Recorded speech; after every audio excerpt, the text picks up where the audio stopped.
Amongst the pioneers, Syd Barrett from Cambridge, one of the founders of the legendary Pink Floyd. But like so many others of his generation, drugs took their toll and he vanished into obscurity. He died a virtual recluse in his home city 2 years ago. But he's not been forgotten. In fact, this autumn sees the launch of the Syd Barrett Trail around his old Cambridge haunts. Matthew Hudson went along to find out more. Emily tries but misunderstands. For more than 20 years, he was one of Cambridge's most famous but most elusive residents. Syd Barrett, leader of the original Pink Floyd, when the band was about as hip as it was possible to be. Like Jim Morrison, Jimi Hendrix and Janis Joplin, he became one of the great lost rock stars of the 60s. The difference was that until 2 years ago, Syd Barrett was still very much alive. In the mid-1960s, Syd Barrett was already a familiar face on the Cambridge music scene when he teamed up with Nick Mason, Rick Wright and Roger Waters to form what would become one of the biggest bands in the world.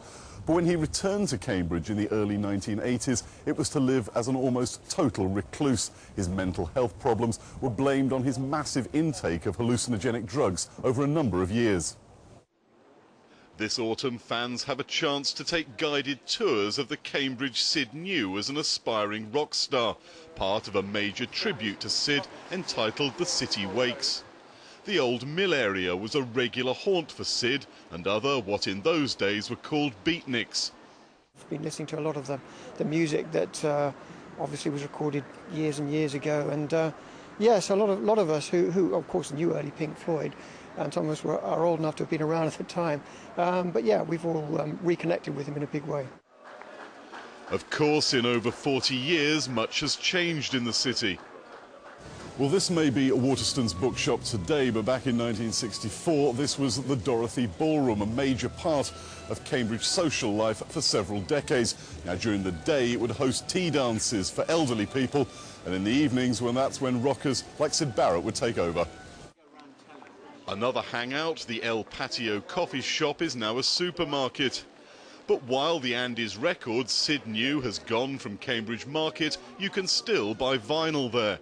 And tourists still come looking for Syd memorabilia. I think it's because he retired.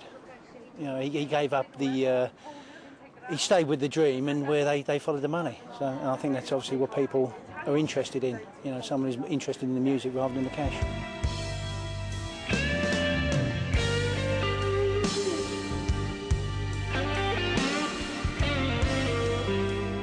Stories of his eccentric behaviour became the stuff of legend. Cambridge Corn Exchange was the scene of his last live appearance, fronting a band called The Stars. It was, by all accounts, a total disaster. Tour consultant David Gale was a friend from childhood. He saw Syd's meteoric rise and his catastrophic fall. Syd was an extremely appealing young man, even in Cambridge, which were possibly the happiest days of his life. He was physically beautiful. He had an extraordinarily sunny manner, a man without dark moods. So there was not a hint at all that this man might have a dark side.